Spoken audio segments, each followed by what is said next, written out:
We zijn ja, meer in het buitenland geweest dan anders. Ik ben 2 keer in Spanje geweest. Ik ben in Turkije geweest inmiddels. We hebben een stuk of 4, 5 reizen al achter de rug. In september nog een keer Spanje.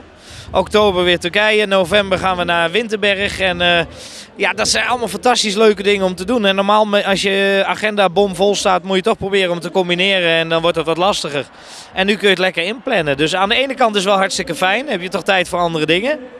En aan de andere kant ja, hoop ik natuurlijk wel dat volgend jaar dat wij ook weer merken dat de crisis echt voorbij is en dat het weer helemaal aantrekt. Dat we weer een volle agenda hebben. Nou, laten we eens eventjes dan tot volgend jaar gaan kijken. Wat is er dan binnen nu en volgend jaar wat nog gerealiseerd moet worden? Nou ja, ik ga altijd na de zomer eigenlijk, meestal in september, / oktober, dat ligt een beetje aan de agenda, gaan we de studio weer in.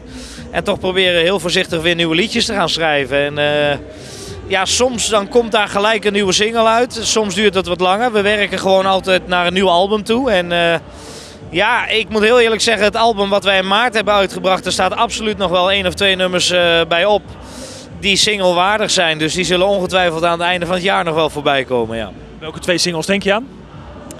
Nou, ik moet heel eerlijk zeggen, er staat een liedje op, Waar heb ik jou ook alweer eerder gezien. Ook een oud liedje wat we in een nieuw jasje hebben gestopt, maar wat toch bij het grote publiek heel onbekend is.